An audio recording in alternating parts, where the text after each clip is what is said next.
ప్రత్యేక తెలంగాణ సాధనే ధ్యేయంగా ఏర్పడిన తెలంగాణ రాష్ట్ర సమితి ఇప్పుడు పునర్నిర్మాణ బాధ్యతను భుజానికెత్తుకుంది. 6 నూరైనా 100 ఆరైనా ఈసారి ప్రజాపోరులో దమ్ము చూపాలని తాపత్రయపడుతోంది. ఇందుకు స్వయంగా అధినేత కేసీఆర్ రేయింబవళ్లు శ్రమించి స్కెచ్లు గీస్తున్నారు. ఇన్నాళ్లు అయితే కరీంనగర్ లేదంటే సిద్దిపేట నియోజకవర్గాల నుంచి బరిలోకి దిగిన కేసీఆర్ ఆ తర్వాత వలస ప్రాంతం పాలమూరు నుంచి పోటీకి దిగారు. ఇప్పుడు పరిస్థితి మారడంతో పాటు పార్టీని బలపర్చాల్సిన అవసరము ఉండడంతో మరోసారి మెదక్ జిల్లా నుంచి పోటీకి సై అంటున్నారు. ఇక పనిలో పనిగా వీలును బట్టి పాలిట్రిక్స్ చేసేందుకు అటు ఎంపీగాను ఇటు ఎమ్మెల్యేగాను 2 చోట్ల బరిలోకి దిగాలని నిర్ణయించుకున్నట్టు తెలుస్తోంది.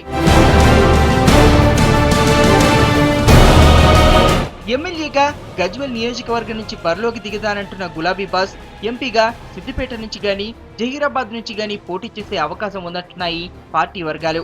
మెదక్ జిల్లా నుంచి 3 లీడర్స్ రాష్ట్ర కేబినెట్ లో పనిచేశారు. హరీష్ రావు మినహా జిల్లా నుంచి అసలు టీఆర్ఎస్ కు ప్రాతినిధ్యం లేదనే చెప్పాలి. అందుకే ఈసారి మెతుకు సీమలో గులాబీ వనాన్ని విస్తరించేందుకు ఎత్తులు పై ఎత్తులు వేస్తూ ముందుకు సాగుతున్నారు. ఇక కేసీఆర్ గజ్వెల్ నుంచి పోటీ చేస్తారన్న వార్త కార్యకర్తల్లో ఆనందోత్సాహాలు నింపింది. తమ ప్రియతమ నేత తమ ప్రాంతం నుంచి పోటీ చేయడంపై ఫుల్ ఖుషీగా ఉన్నారు ఫాలోవర్స్. చంద్రశేఖరరావు గారు గజ్వెల్ నియోజకవర్గాన్ని ఎన్నుకొని ఇక్కడి నుంచే వారు పోటీ చేస్తానని ప్రకటించడం అది మా నియోజకవర్గ ప్రజలకు చాలా ఆనందదాయకం.